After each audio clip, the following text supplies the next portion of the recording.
Selamat pagi teman-teman dan Bapak dosen. Pada kesempatan kali ini kelompok kami akan memaparkan tentang lembaga keuangan bukan bank dengan topik kartu plastik, di mana kelompok ini beranggotakan saya sendiri, Fania Stella Elena, Nima Dwi Sumantri, Ega Marinda Angeliza Siaan, dan Niwayan Diawitnyasari. Subtopik pertama akan disampaikan oleh saya sendiri, di mana isinya adalah tentang pengertian kartu plastik dan juga pembayaran elektronik. Jadi sejak munculnya SK Menteri Keuangan pada tanggal 20 Desember 1988, penggunaan kartu plastik di Indonesia ini sudah marak digunakan. Kartu plastik merupakan pengganti alat pembayaran yang sangat praktis sehingga sangat diminati oleh masyarakat yang berpenghasilan cukup atau yang menengah ke atas, di mana kartu plastik merupakan instrumen pembayaran atas kartu yang diterbitkan oleh bank atau lembaga pembiayaan yang lain yang digunakan untuk menjadi alat pembayaran transaksi barang atau jasa atau digunakan sebagai penarikan tunai. Sebagai alat pembayaran, kartu ini sangat fleksibel dan praktis. Dan juga pemegang kartu juga merasa aman karena mereka tidak perlu memegang uang dengan jumlah yang banyak. Mereka juga akan mendapatkan perlindungan asuransi pembelian atau biasa disebut dengan Purchase Protection Plan, barang-barang secara otomatis. Lalu selanjutnya ada pembayaran elektronik atau biasa disebut dengan electronic payment, yang merupakan model pembayaran yang dapat memudahkan dan menawarkan kenyamanan kepada penggunanya dalam melakukan transaksi pembayaran. Pengguna juga hanya perlu transaksi dengan memanfaatkan internet secara online tanpa harus bertemu dengan penjualnya. Electronic payment ini menjadi wakil dari seluruh pembayaran non-tunai yang dapat diartikan sebagai transaksi pembayaran elektronik antara pelaku bisnis pembeli dan penjual menggunakan akun tabungan melalui jaringan internet atau jaringan elektronik. Electronic payment itu digunakan pada saat ini bentuk bertransaksi jarak jauh seperti online shopping seiring semakin banyaknya e-commerce yang ada di Indonesia. Maka electronic payment dapat digunakan untuk menjadi pengganti dari transaksi pembayaran cara lama. Electronic payment itu berupa ATM, e-money, internet banking, kartu debit, dan juga kartu kredit. Materi selanjutnya akan disampaikan oleh teman saya. Terima kasih. Materi selanjutnya yaitu jenis-jenis kartu plastik dan pembayaran elektronik.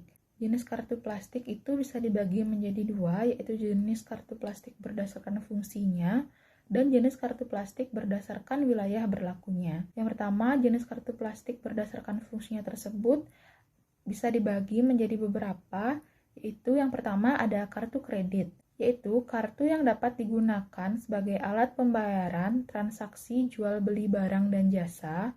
Kemudian, pelunasan atas penggunaannya dapat dilakukan sekaligus atau secara angsuran sejumlah minimum tertentu. Yang kedua, ada change card, yaitu kartu yang dapat digunakan sebagai alat pembayaran suatu transaksi barang dan jasa.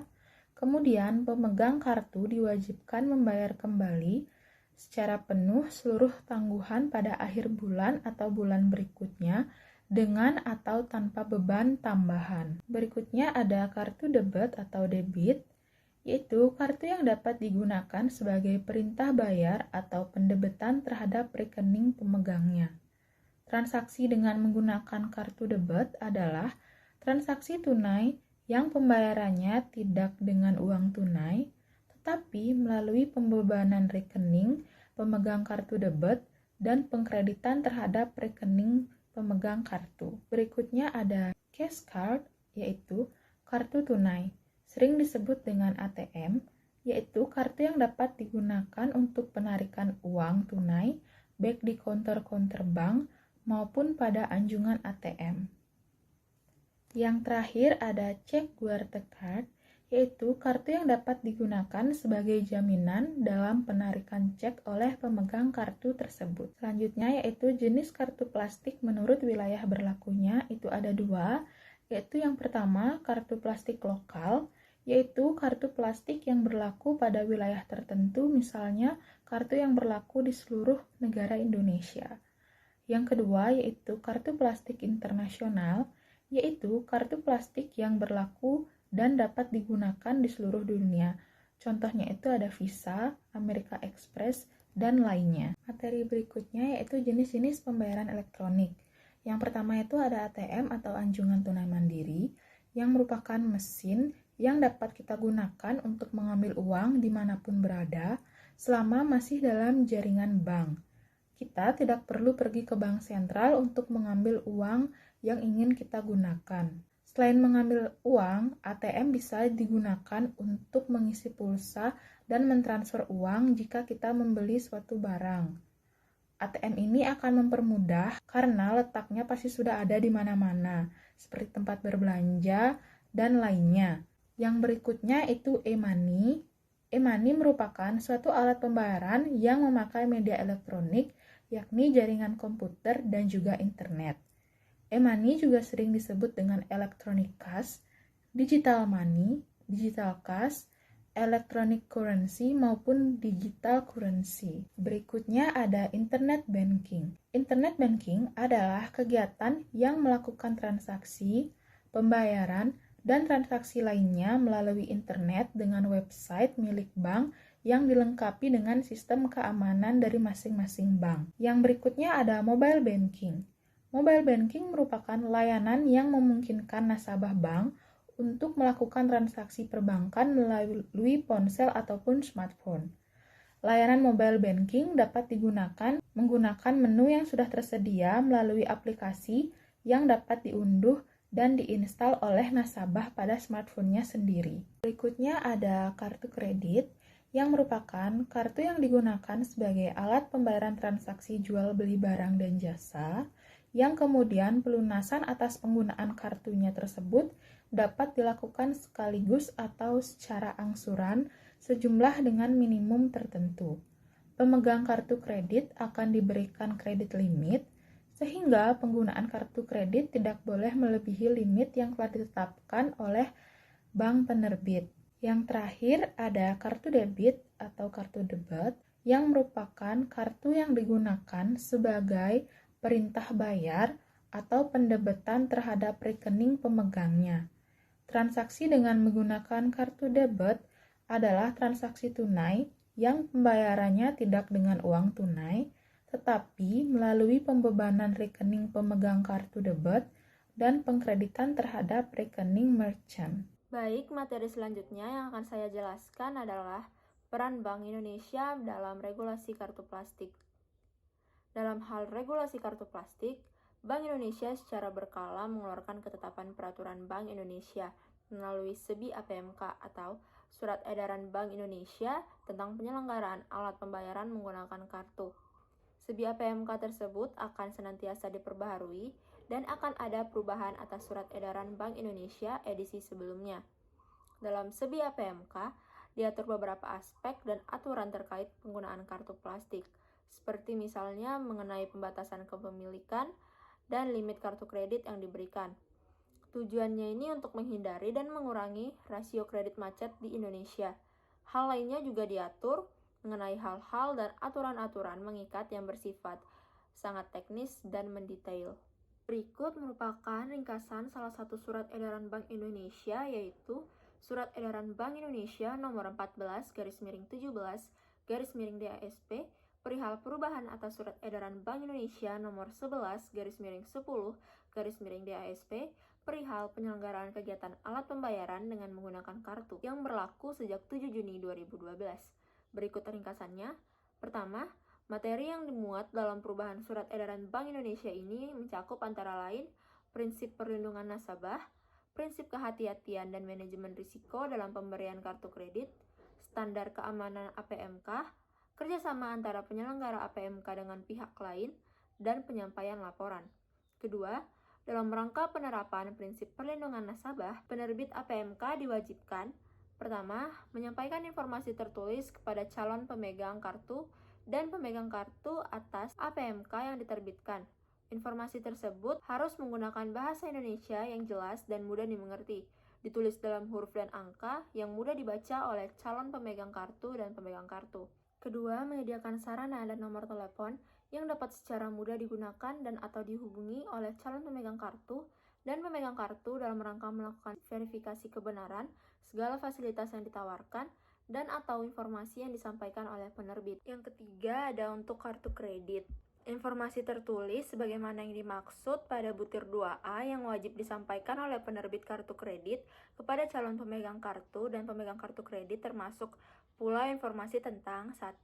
Bunga kartu kredit yang paling kurang meliputi A. Besarnya suku bunga kartu kredit baik suku bunga bulanan maupun suku bunga tahunan. B. Pola, tata cara, dan komponen penghitungan bunga kartu kredit. Dan C. Tata cara serta persyaratan permohonan penghapusan bunga jika terdapat kesalahan dalam pembebanan bunga kartu kredit. Kedua, tata cara dan persyaratan bagi pemegang kartu kredit untuk mengakhiri dan atau menutup fasilitas kartu kredit yang paling kurang memuat informasi A. Persyaratan pengakhiran dan atau penutupan fasilitas kartu kredit. B. Mekanisme pengajuan permohonan pengakhiran dan atau penutupan fasilitas kartu kredit. C. Jangka waktu penanganan oleh penerbit kartu kredit terhadap permohonan pengakhiran dan atau penutupan fasilitas kartu kredit. Dan D. Informasi penting lainnya yang perlu diketahui oleh pemegang kartu kredit. Ketiga, ringkasan transaksi pemegang kartu kredit yang mencakup informasi transaksi pemegang kartu kredit selama 1 tahun berjalan dihitung sejak bulan mulai berlakunya kartu kredit yang paling kurang memuat informasi A. Total transaksi pembelanjaan selama 1 tahun. B. Total transaksi tarik tunai selama 1 tahun. C. Total bunga selama 1 tahun. D. Total biaya selama 1 tahun. E. Total denda selama 1 tahun. F. Performa pembayaran pemegang kartu kredit atas tagihan kartu kredit selama 1 tahun. G. Kualitas kredit pemegang kartu kredit posisi terakhir. Keempat, dalam rangka penerapan prinsip kehati-hatian dalam pemberian kartu kredit, penerbit kartu kredit diwajibkan menerapkan manajemen risiko kredit yaitu A. Batas minimum usia calon pemegang kartu kredit, di mana kartu kredit utama adalah 21 tahun atau telah kawin, dan kartu kredit tambahan adalah 17 tahun atau telah kawin. B. Batas minimum pendapatan calon pemegang kartu kredit adalah sebesar 3 juta rupiah tiap bulan. C. Batas maksimum plafon kredit yang dapat diberikan kepada pemegang kartu kredit secara kumulatif kepada satu pemegang kartu kredit adalah sebesar 3 kali pendapatan tiap bulan. D. Batas maksimum jumlah penerbit kartu kredit yang dapat memberikan fasilitas kartu kredit untuk satu pemegang kartu kredit adalah 2 penerbit kartu kredit. E. Persentase minimum pembayaran oleh pemegang kartu kredit paling kurang sebesar 10% dari total tagihan. Pembatasan pada huruf B dan huruf C tidak berlaku bagi calon pemegang kartu kredit dan pemegang kartu kredit yang memiliki pendapatan di atas 10 juta rupiah tiap bulan. Kelima, sebagai upaya peningkatan keamanan transaksi pemegang kartu kredit, penerbit kartu kredit diwajibkan mengimplementasikan A. PIN paling kurang 6 digit sebagai sarana verifikasi dan autentikasi. B. Transaction Alert kepada pemegang kartu kredit dengan menggunakan teknologi layanan pesan singkat atau Short Message Service atau sarana lainnya berdasarkan pilihan pemegang kartu kredit apabila terdapat transaksi kartu kredit yang memenuhi kriteria. 6.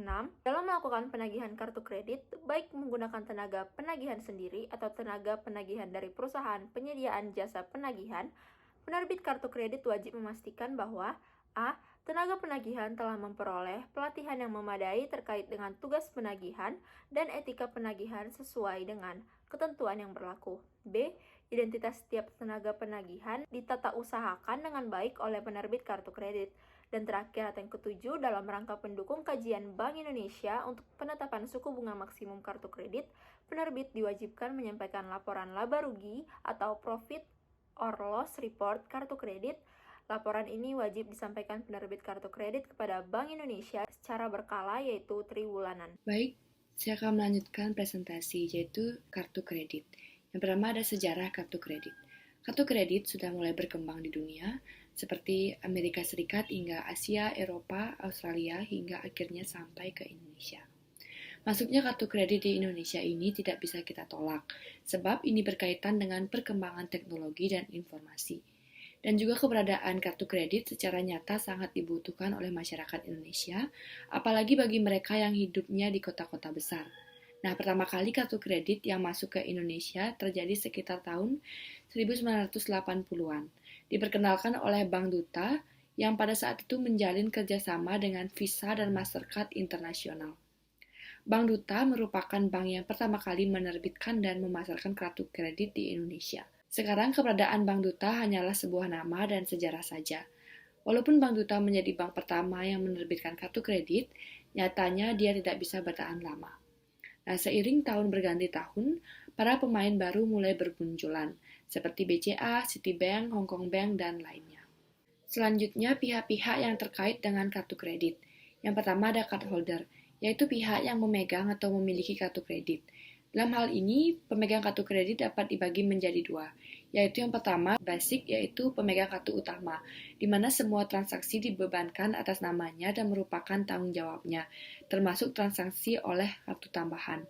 Lalu yang kedua, supplementary, yaitu pemegang kartu tambahan yang menginduk pada kartu utama.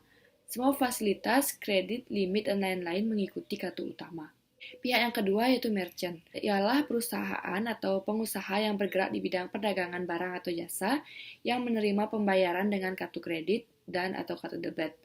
Kemanfaatan yang diperoleh oleh merchant dengan menggunakan kartu kredit ialah meningkatkan penjualan karena pemegang kartu atau cardholder merasa lebih aman berbelanja di tempat merchant.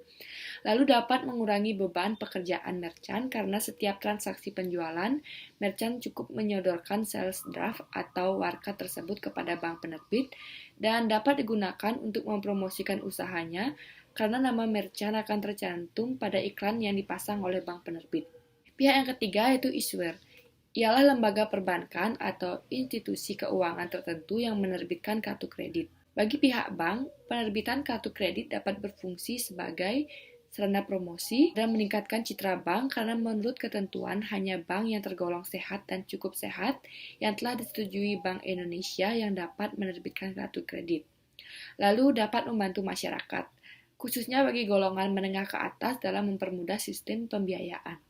Lalu pihak yang terakhir yaitu acquirer, yaitu bank yang mempunyai hubungan langsung dengan merchant dalam otorisasi dan mengelola transaksi antara merchant dengan cardholder. Selanjutnya ada manfaat kartu kredit. Yang pertama yaitu kemudahan.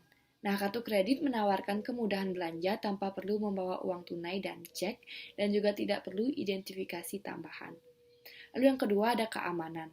Nah, jika kehilangan kartu kredit atau debit, segeralah lapor kepada bank penerbit agar kartu dapat terhindar dari segala bentuk penyalahgunaan kartu. Yang ketiga, berlaku di seluruh negara. Beberapa kartu kredit diterima lebih dari 20 juta lokasi usaha di seluruh dunia.